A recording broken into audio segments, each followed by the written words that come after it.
happy Wine and Dine dinner. My name is Chris Kluge. I am the founder and chairman of Chris Kluge Foundation. If you can believe it, we've been doing this for almost 20 years now. Thanks to everyone in this room. We've got a great program for you tonight.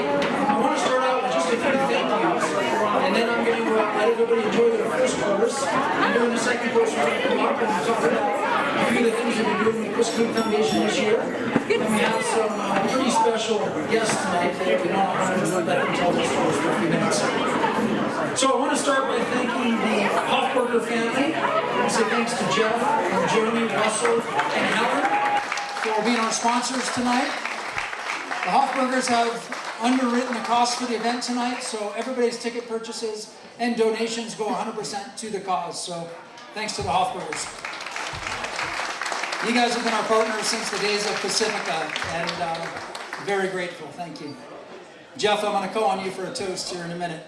I want to say thanks to our host, the Snowmass Club, to Chef Matt, to Helen, to Rick Sussman, to the whole team at the Snowmass Club. Thank God we got a tent tonight, right? Smart move. I'm glad we didn't, Anna, I'm glad we didn't cut on the budget on the tent. That was a smart move. Schaumsburg Winery, hopefully everyone got a little rosé as they came in. Gerard, that's a good one, isn't it? There we go. We got our sommelier, Gerard, with 2 thumbs up. Derek Brown Band, thanks to Lee and Derek Brown Band. Woo! One of our local favorites. And Derek Brown Band was sponsored by Brett and Catherine Nicholas, so thanks to them for making that possible and putting that together. Sachet Floral did our table flowers tonight, so thanks to them. I'll let Anna decide and Missy decide how those all go home, but thanks to Sachet for doing that. Let's hear it for Snowmass Mountain Lodging, for East West, for putting up our Bounce Back, Give Back Award winners tonight from Pennsylvania and Nevada that are here. So we're going to hear their stories in just a little bit. Thanks to East West for helping put them up tonight.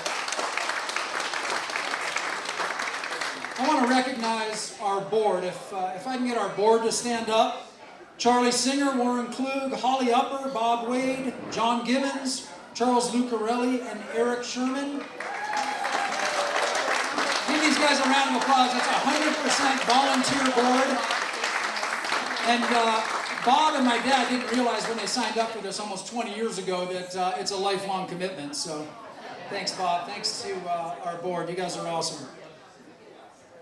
As I said, we got a great program for you tonight. We're going to be recognizing our 2020, 2021, and 2022 Bounce Back, Give Back Award winners. These are transplant recipients that have not only had life-saving organ transplants, but have found a way to give back to their communities and make them a better place. So we have some amazing stories to share with you tonight. We'll do that here in a little bit. But at this point, I want to pass the microphone to Captain Jeff and let him do our toast so you can enjoy your dinner, and I'll come back during the second course for our program.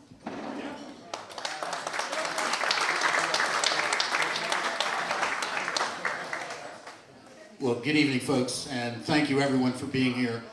As Chris alluded to, my brother used to put this on at Pacifica, a restaurant that goes down as one of the finest ever in Aspen. And it all kind of started because our mother, Judith, was a 2-time kidney recipient. And she and Chris had met each other. They became somewhat friendly, and we thought it was a great idea to go ahead and make this a tradition. So we have been doing this now. We thought it was 15 dinners, but now evidently it's more. But in any case, thank you everyone for being here. Please remember to be as generous as possible. I know a lot of you already have, but this will enable Chris and Anna and the entire board and crew that help all the time to enable other people to find out and to tick that little box on their organ donor card. Very, very, very important. So thank you everyone for being here, and I don't drink anymore, but I'll borrow someone's glass here. Let's all raise our glasses, please. Here's to those who have come before and those who will come after. And to everyone who knows someone or who doesn't yet, God bless, let's save a life. Thank you. If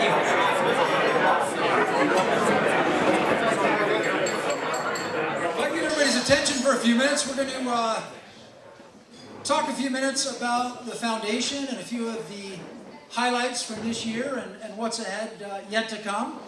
I don't know if all of you knew, but by coming tonight, you're obligated to show up on December 3rd for the Summit for Life. So 5 p.m. on the bottom of Aspen Mountain on December 3rd. Bill Luffer, I'm counting on you. So as I said earlier, we started this foundation in 2003 with $3,000 out of my pocket and a snowboarder that knew nothing about nonprofits and even what a 501c3 was. And thank God for Bob Wade and the rest of the board for steering us in the right direction. But almost 20 years later, I'm a 22-year liver transplant recipient and very happy to still be here.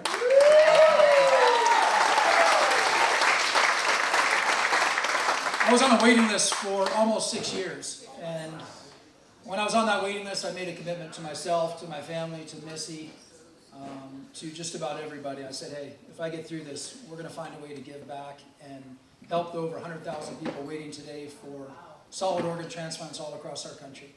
This foundation is all about advocating for organ donation awareness and inspiring those that are touched by transplantation. And I'll tell you what, when I was diagnosed at University Hospital, the doc said to me, Dr. Everson, he said, you're going to get a transplant. I remember looking around the room saying, who's he talking to? He can't be talking to me. I feel like $1 million. You got the wrong guy. But he did have the right guy. And when I first learned about, well, I was in denial for most of those 6 years on the transplant waiting list. But when I finally accepted it, I said, you don't survive a transplant. And then I realized, well, you can survive it, but your quality of life is going to stink. And I can tell you that's not the case. There's nothing I can't do today. I'm way healthier, way stronger than I ever was before my transplant. And that's a fun message to share with somebody that's facing a transplant thinking their life is over. So it really is.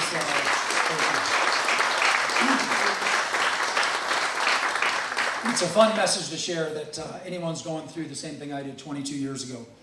I want to pass the mic for a second to Anna Morgan Pillardi, who's our programming director. She has been an all-star. We did 2 back-to-back Leadville weekends. We had a 10-person team at the Leadville 100 mountain bike race 2 weekends ago. Last weekend we had a 5-person team. 3 of them got across the finish line in the 100 run. And I thought the bike was hardcore. The run is even more hardcore. It's crazy. Those guys are nuts. She was at the Transplant Games last month and is doing an incredible job with our programming and our outreach, really fulfilling the mission that I just mentioned. So please welcome Anna. So as Chris said, I'm going to take a nap after this. So yeah, I want to start by thanking everyone for being here tonight. This is my first event solo, so thank you for helping me make it happen. So we kicked off the year with National Donor Day, which is a nationwide event promoting organ donation. We managed to reach over 250,000 people through our blood drives and promote organ donation. It is the biggest event we've ever achieved. So we're super happy about it. Then we went on to Donate Life Month. We hosted 12 Donor Dudes events. You can see them on the screen over here. And we also launched our brand new toolkit, which literally goes out to schools across the country from elementary, middle, and high school. We're in 59 schools currently, so if you know any schools who need to learn about organ donation, please let us know. We'd love to send them out to them. It's literally a fun little cartoon that explains what organ donation is, transplantation, and educates them a little bit. Then we went on to our webinars. So we host webinars every month about different topics, sort of the topics that transplant recipients and their families can't discuss with their doctors. So from transplant housing to myths and misconceptions is coming up next month, donor families. It's all about raising awareness and helping those through the process. Then we had Leadville. So Leadville was a huge success. We reached over 4,000 people through the event, and we are on track to raise $75,000 from the event, which helps us keep doing our job. Yeah.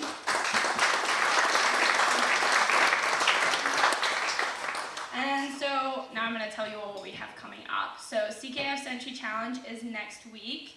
It runs from the 1st to the 5th. You can pick your distance, whether it's run, bike, or walk. So everybody in here has to sign up by coming tonight. And yeah, so it's a really fun challenge. It's literally meant for anybody who wants to join in and live a healthy and active lifestyle. Then we have our myths and misconceptions of donation on the 14th of September, our Donor Families webinar on the 12th of October. Then we go to New York for the New York Marathon with a full team. We sold it out immediately and those on the wait list. And then Summit for Life, our biggest event of the year, and as Chris said, everybody has to be there. So I'm going to pass it back to Chris, and thank you all for coming. Thank you, Anna. Made me tired just hearing about everything we've been doing this year, but we've done more this year than we ever have. Thanks to Anna, she's doing a great job. I want to recognize CC Cunningham, too, as our former executive director. Let me back up here, get a little feedback. She was with us for the last 4 years in Anna's role as the programming director. And then we had 2 weeks' notice from our former executive director, and CC stepped up in the executive director role, did a really nice job for us last year. And she and Anna were great partners in crime. CC retired just last month. And today we announced a new, well, we didn't announce it yet, but we hired a new executive director. They'll be joining us in October, and really excited about that. I promise I won't announce the name yet because she's still informing her coworkers and everybody, but she's going to join us next month, and really excited about that. She's got a tied organ donation as well, a family member that received a heart transplant, and really excited to have her join us. I get the honor of introducing 3 amazing stories tonight as a part of our Bounce Back, Give Back program. And that's a program we've done for many years that recognizes somebody that doesn't just return from a life-saving liver transplant or any solid organ transplant, but they find a way to, as I said, to give back to their communities. So it's really a neat program that somebody that receives a second chance at life, a new lease on life, finds a way to improve their communities and help, as we said, the 100,000 people that are going through the same thing that we all have. I'm going to scoot back here so I get a little bit of light. I'm turning 50 this year, and my eyes seem to be fading me a little bit. But our first Bounce Back, Give Back award recipient is Tracy Copeland. Tracy is our 2020 Bounce Back, Give Back award winner. Tracy received her liver transplant age 34. You're still 34, right, Tracy? Thanks to the selfless decision of her donor, Terry, and his family, Tracy has continued to honor him by competing in the U.S. and World Transplant Games. I think you're still undefeated, as I recall. Also a triathlete. Casey Adam, we're going to have to connect you with Tracy to talk triathlons later. She became the founder and president of Sierra Donor Awareness. Tracy, can you come on up and tell us your story just for a couple of minutes? And we've got a special award for you as our 2020 Bounce Back, Give Back award recipient. Congratulations. I also have notes that I can't read. So, Anna told me I only had an hour, so I just have 40 slides. I just want to thank you, Chris, and the Chris Klug Foundation, and my good friend Candy Ramos, who nominated me for this award. It's truly an honor and a privilege to receive such recognition alongside of amazing transplant recipients and athletes. So I am the 7th of 8 children, and when you're the 7th of 8 children, you're either strong or you're fast. So I've always been smaller, so I learned to run, jump, swim at a very young age. And I've always considered myself to be athletic. Well, I wouldn't say athletic, that came after my transplant, honestly, but I always considered myself to be healthy and working on a healthy lifestyle. And At 34 in 1998, I was going to the gym with my husband. We were working out, we were cycling, we had a ski trip planned, and I was healthy until one day I was not. And so for me, my liver died suddenly for reasons that we still don't know. So I was healthy, active, and then I woke up and my eyes were yellow. Within a very short period of time, I found myself at Stanford University in a coma, waiting for a life-saving transplant. I was on the list for 2 days. And if it wasn't for the decision of another family, myself, and a heart recipient, and a lung recipient, and 2 kidney recipients would not be alive today. If it wasn't for their decision. There was also, while I was in the hospital in a coma, there was also a young man in Arizona. My donor, Terry Lee Snow, died in a tragic motorcycle accident at the age of 19 years old. So his family, faced with unimaginable grief, had also faced another very important decision, and that important decision was to make Terry an organ donor. I had the unique honor and privilege of meeting my donor family on the 1-year anniversary of my life and Terry's death. They came to Reno to meet our family. It was amazing, overwhelming. And since then, we've become very close. We share our story collectively. And it was actually them that told me about the transplant games.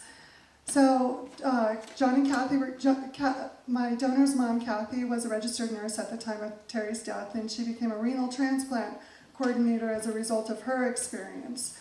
So they were coming back from a symposium in Utah, stopped by the house, and we were visiting, and she said, hey, there's this thing called the Transplant Games, and it's for people who have transplants, and you want to go? It's in Disney World. And I said, well, yeah, let's go.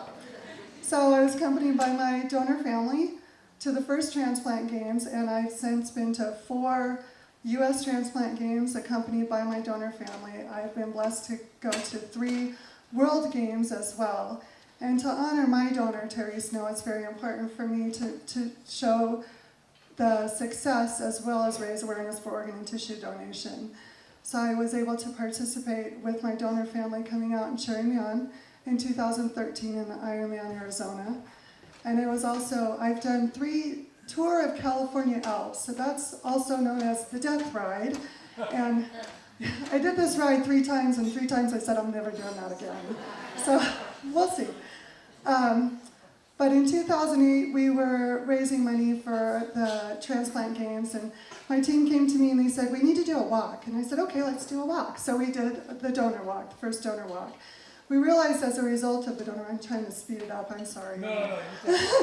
We realized as a result of the donor walk, right, that we could really impact our community. In Northern Nevada, there is no transplant center, and at the time there was no outreach. So we really had an incredible opportunity to reach our community, share awareness for the tremendous need for organ and tissue donation, and for me, really importantly, honor our donors and our donor families. So we continued with the walk year after year, giving back to our community the proceeds that we made from the walk. So in 2011, I founded Sierra Nevada Donor Awareness. We continue with the walk every year. This year, next month, we will have our 15th annual donor walk at the Sparks Marina, where we will have the opportunity to honor over 60 donor families, to celebrate with a myriad of transplant, both tissue and organ transplant recipients, and of course to recognize those that are still waiting on the list. So we expect 700 to 1,000 participants, and so we're really blessed by that, and I'm really blessed that my completely volunteer organization has been able to give over $100,000 back to our local community to help people whose lives have been impacted by organ and tissue donation. So it's a pleasure to be here. Aspen and Snowmass are incredibly beautiful. The lodging was just incredible. I couldn't believe it. I wanted to move in.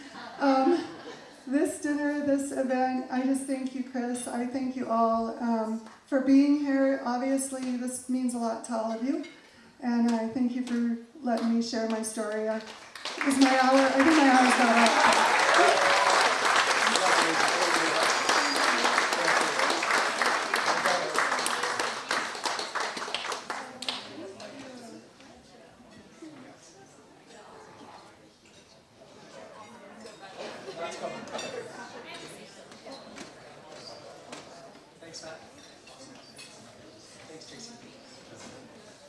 Thank you very much, Tracy. I'm going to back up in the light here one more time. Bill Soloway is our 2022 Bounce Back Give Back Award winner. Let me just, before I start with that, we typically bring out our Bounce Back Give Back Award winners every single Summit for Life. And with COVID, that was a little hard to do for 2 years. So the neat thing we got to do this year is bring all three of our Bounce Back Give Back Award winners for each year out, both for the summer event and for Summit for Life. So we're recognizing tonight 3 Bounce Back Give Back Award winners from 2020, 2021, and 2022. And pretty special to have all 3 of you, 2 of you here tonight, and a third that we're recognizing, and also for Summit for Life. Bill Soloway is our 2022 Bounce Back Give Back Award winner and has been an incredible advocate for organ donation since his life-saving heart transplant in 2015. Bill has volunteered with many organizations including Gift of Life Family House, TRIO, the United Network of Organ Sharing, or UNOS as we know it, and so many more organizations. Bill, can you expand on your experience receiving a transplant and your life post-transplant, as well as what it means to be a 2022 Bounce Back Give Back Award winner? Bill Soloway.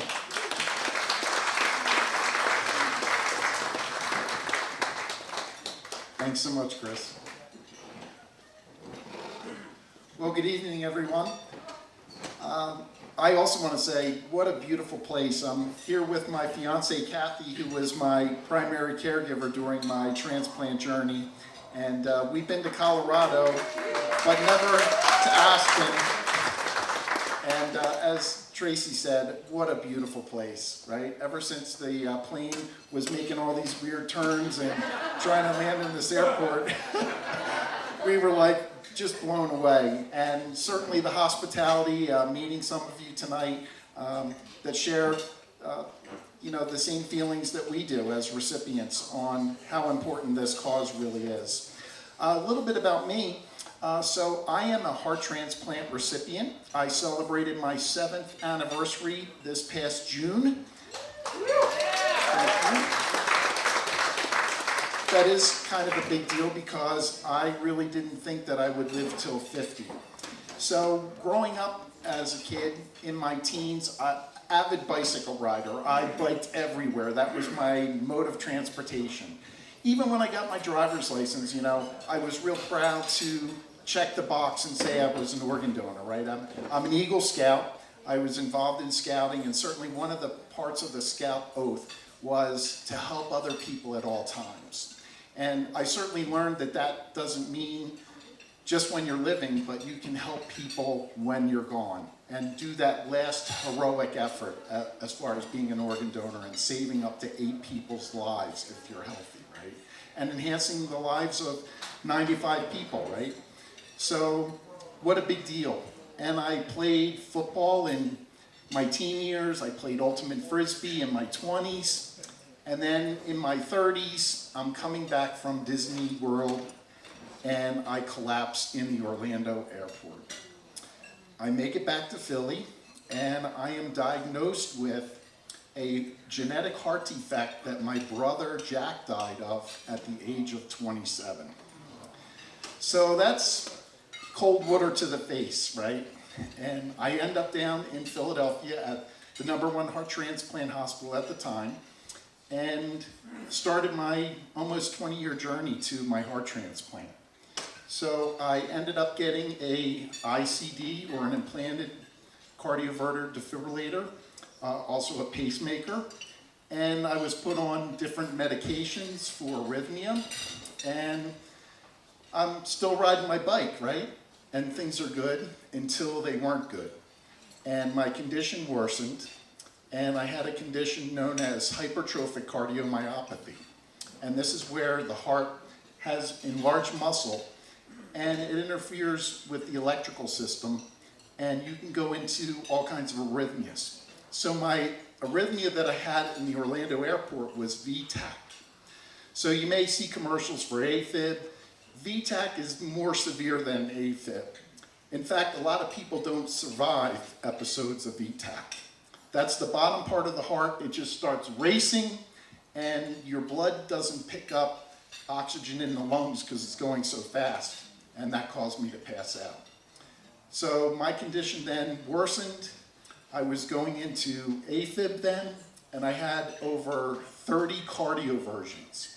This is a procedure you have to go into the hospital and get shocked with the paddles. They put you out, you're not conscious. And you get put back into normal sinus rhythm. And then I had what was known as ablations. So I had up to 3 ablations, and that's a procedure where they burn electrical tracts that cause these arrhythmias. So 3 defibrillators later, 30 cardioversions, 3 ablations, and then all of a sudden heart failure. So I couldn't ride my bike anymore. My bike, as some of you know that are avid exercisers, is your therapy, right? It's your stress reliever. You take it out on the pedals. It's your escape. And then I couldn't do that anymore. So my quality of life was really suffering. And then I was told, okay, you're in heart failure. I couldn't ride my bike. I couldn't even walk from here to Chris without being winded, right? And I get listed. They said, we'll have a heart for you in 90 days. And it was pretty much to the 90 days that I had to wait for my heart. And then I had my transplant. And I woke up. Once the anesthesia wore off, I knew I had a new heart. My color was completely different. I looked much healthier. I was able to breathe okay. And more importantly, I could look down at my wrists and see my pulse. So it was just an incredible thing. Within 72 hours, I was out of ICU and recovery. In 5 days, I was released from the hospital. In 10 weeks, I'm back on my bicycle, something I never dreamt that I would ever be able to do again.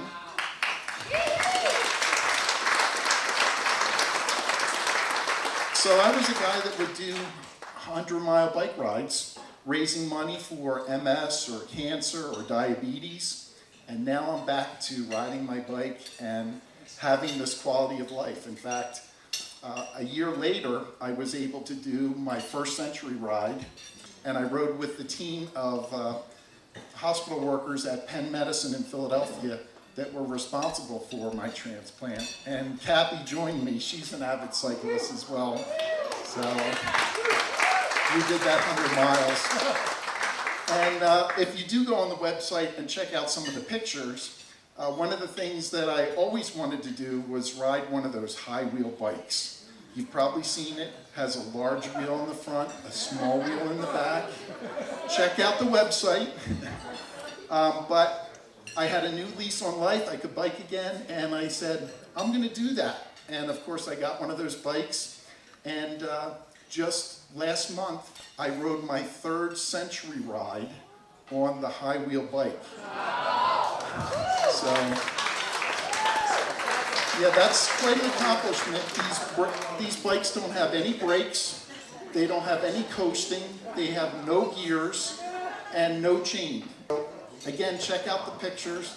That's quite an achievement, and I'm really proud of that. And like Tracy, I was one of the small percentages of recipients that was able to meet my donor family.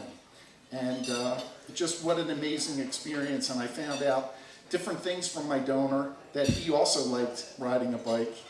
And I just took my donor father to a Pirates game. He's in the Pittsburgh area. He always wanted to do that with his son, and I was able to take him, and part of his son was with him. And really, that's the important part of organ donation, right? Because that person really lives on, and they live on in others. And Tracy will tell you too, you know, we live our lives, but we not only live it for ourselves, but also for our donor. So my challenge to you is, if you're not an organ donor, and I know there's some of you out there that say, oh, I believe in it, but never check the box on your driver's license. Because I can tell you, in the Commonwealth of Pennsylvania, only, not even 50% of Pennsylvanians are registered as organ donors. And you know, you'll talk to people and they'll say, yeah, I believe in it. In fact, 90% of people believe in the importance of organ donation, but not everybody's willing to check the box.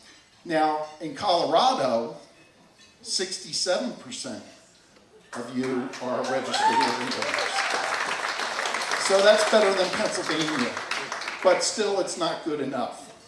And some European countries actually have a program where you're automatically an organ donor and you have to opt out of it. That would be a tall order for the states here, but we can dream. So, but listen, again, this award means so much to me because it really acknowledges all the hard work that we do as recipients to promote the importance of organ donation by sharing our story and saying, you know what, it doesn't just affect us, it has that ripple effect, right? It rolls out and it really helps other parts of our family. You know, some of us are able to see our daughters get married, graduate from high school, things that we would never be able to do if we didn't have this second chance at life. So thank you for being here tonight, supporting this wonderful cause, and run up that mountain. Thanks, guys.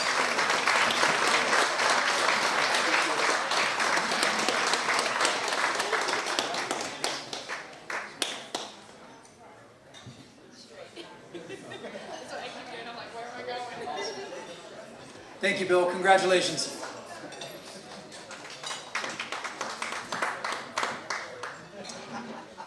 Finally, we'd like to honor our 2021 Bounce Back winner, Jim Gleason.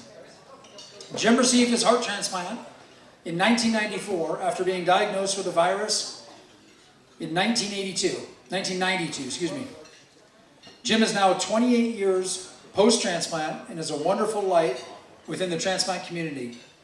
Jim began going back to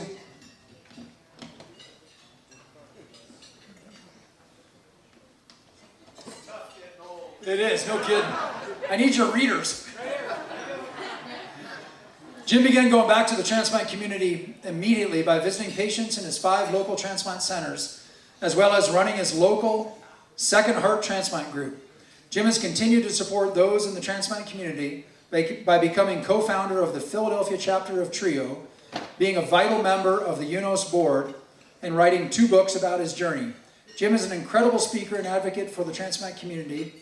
Unfortunately, Jim can't be here with us tonight. He's 28 years post-transplant and is fighting pancreatic cancer. So he's in all of our prayers and thoughts. And Bill's going to come up and accept the award on behalf of Jim, who we're all thinking of and praying for. So I know you've got a few comments on behalf of Jim. Thanks, Bill. Thank you. If I look like the guy that was just up here, I am.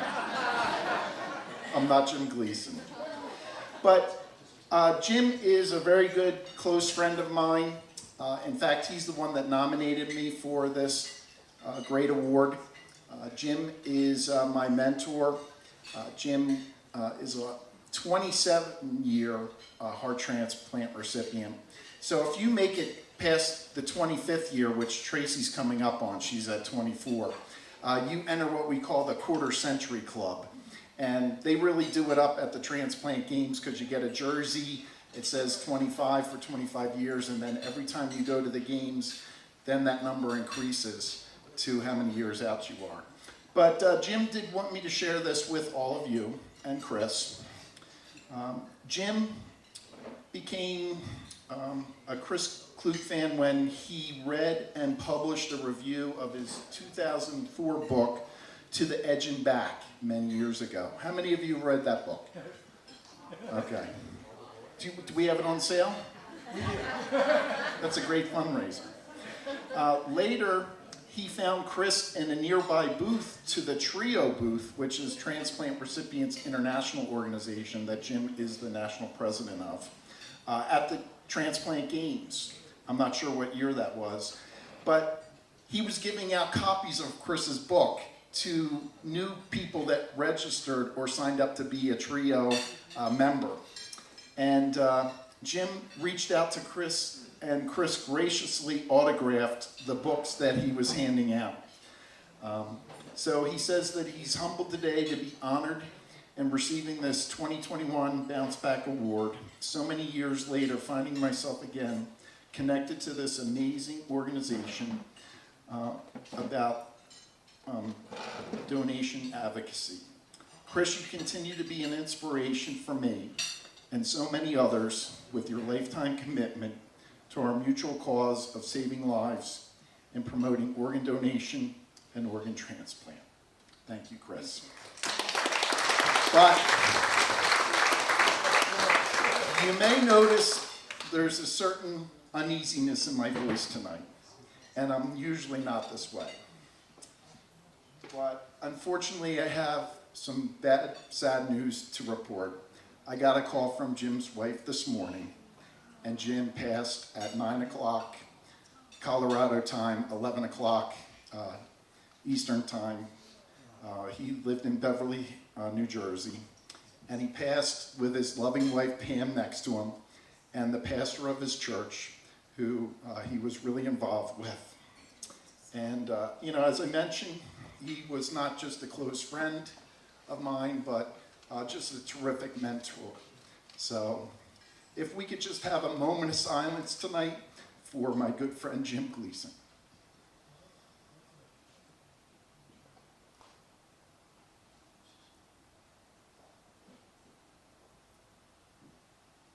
Thank you.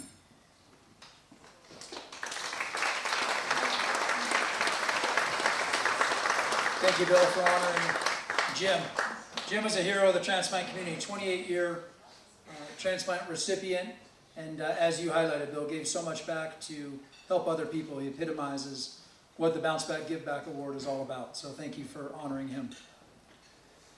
Well, we're not done yet. We have a great dinner and dessert. There's a dessert bar over here, thanks to our friends at Snowmass Club. Of course, Derek Brown Band's going to come back up, and the dance floor is going to be open, so Randy Brodsky, I'm expecting big things up here.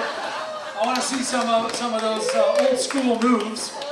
The silent auction's over here. We've got a few items. There's some vintage John Denver photos over there and whatnot, so hope you get a chance to check that out. There's a QR code that you can scan if you want to bid on some of those items. One last thing, in lieu of a paddle raise, there are some cards on your tables that offer an opportunity. If you want to make a donation, you can slide that into a sleeve, give that to Anna or any of our board members. We'll collect those if you want to make a donation. As I said, it's 100% volunteer on the part of our board. We do take care of Anna and our new executive director, but this mission happens because of your support and guys like Vangel and Dave Phillips and our runners and our Summit for Life hikers. And you think about this is a small community, about 2,500 in Snowmass Village, about 6,500 in Aspen, 10,000 give or take here in our Upper Valley.